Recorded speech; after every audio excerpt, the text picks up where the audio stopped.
Hello and welcome again today to a very new and an exciting recipe. What I'm going to show you today is how to make dum ka keema.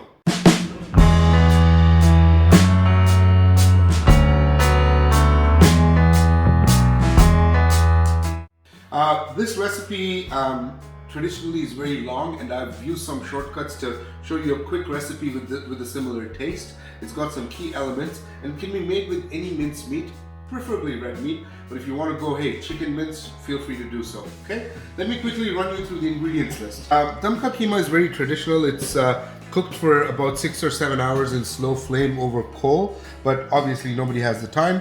The key ingredients are beautifully browned onions, ginger, 1.5 inch pieces, about 6 or 7 cloves of garlic, about 1.5 spoons of cashew nut. Okay, people can use almond as well. Feel free to use whatever you like. My preference was cashew nut.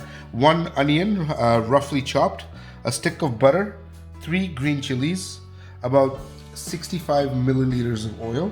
Okay, 1 cup of chopped tomatoes, 1 cup of yogurt, and coriander. Dry spices, I have cumin seeds. If you have Shahi Jeera, you can use that as well. I have turmeric powder, Garam masala powder, Jeera powder, Elaichi powder. I'm not a fan of using whole spices in this. I would prefer to use powdered spices because it makes things go a lot quicker.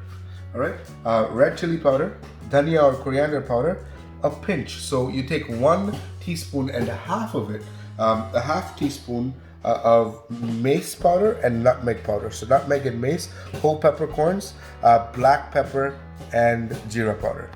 We obviously have minced veal. I've decided to use beef for this. Okay, so roughly 2 pounds. Step 1, I'm going to make a masala paste, and then I'm going to cook off the keema, adding all the flavors in. So heat a pan, and once it's heated, you start adding the following. Okay, add a little bit of oil. Okay, and to this, you're going to add your onions, chilies, ginger, and garlic. So the aromatic spices first. So you start with your ginger and garlic. Okay, toast them off.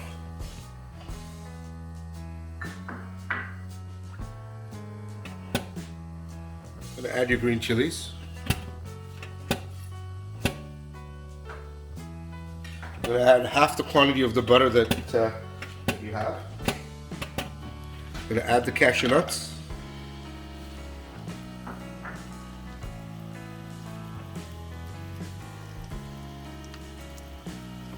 Finally, the onion.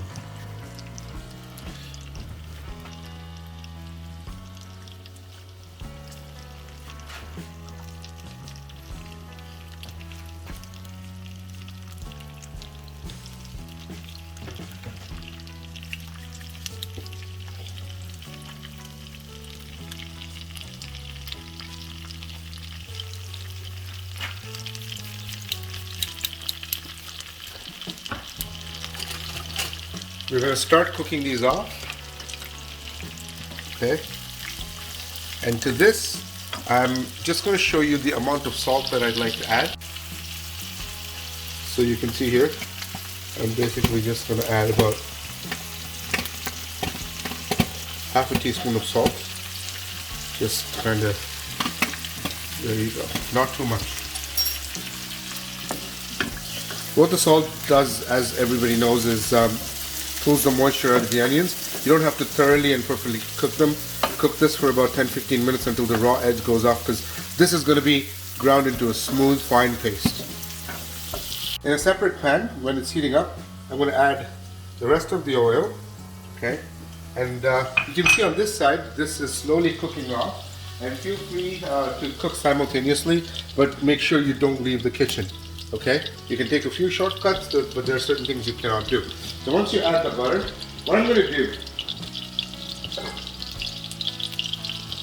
is start browning my meat, and then I'm going to add all the powdered spices. So I'm going to take this meat, I'm going to start browning it. I'm just waiting for the onions to turn a little more translucent, and you can see that they're now turned translucent. So to this, I'm just going to add. I'm going to switch off the flame. I'm going to add yogurt. Okay. And the other brown onion that I already have. We're going to wait for this to cool down and we're going to turn this into a fine paste. So as you can see, I'm just adding a little salt to the meat now while it's almost close to getting brown. Okay, just keep sauteing it until the pinkness is almost gone.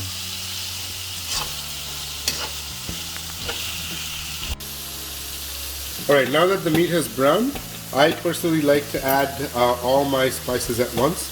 Now, another school of thought is people heat up the oil and put all the spices and toast and wake them up. Yes, you can do that, but there's also a bigger chance of you burning stuff. So I would like to, I personally prefer to add all my spices and let it toast with the meat. That's my preferred method. Again, it's just a guideline. There's no guaranteed 100% right way. So let this meat toast with the spices for about 10 minutes. And you're going to add the crushed tomatoes after the spices are woken up a little bit and they release their aroma and their flavor. So I've taken my mixture and added a tad bit of water to it. I'm now going to blend this into a fine, smooth paste.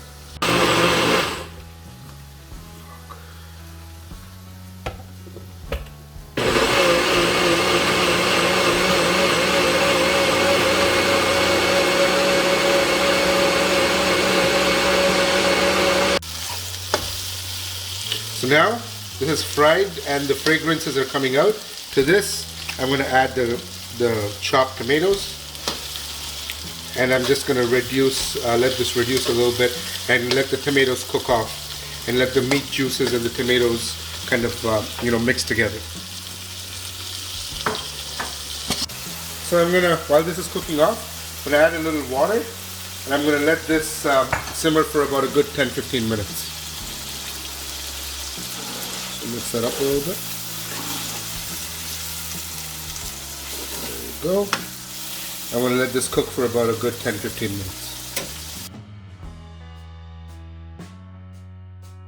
The oniony paste, which is now going to be added to the dum ka keema. There you go. Okay. And I'm going to take a little bit of water and add the extra paste that's here, and I'm going to add that there as well. Now let it reduce and let the meat cook off in the sauce for about a good 20 minutes. And we'll come and check. Do not forget to occasionally, every 5-7 minutes or so, come and stir it and move it around just to make sure that the bottom is not burning. Once it's cooked down a little, I just want to add some coriander leaves for flavoring. Okay, this imparts extra flavor to the whole sauce that's being reduced now. So about 15-20 minutes later, basically the meat is almost cooked through, the flavors have all integrated, and you see the liquid level is reduced. Now what I like to personally do is take this and put this in a beautiful ceramic casserole and bake this in the oven for a good half an hour, 40 minutes, and finish it off.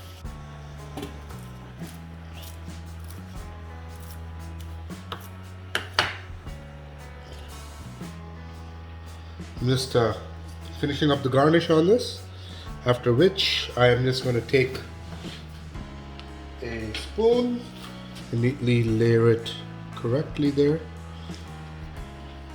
like that. And this goes in an oven at 380 degrees Fahrenheit for 40 minutes.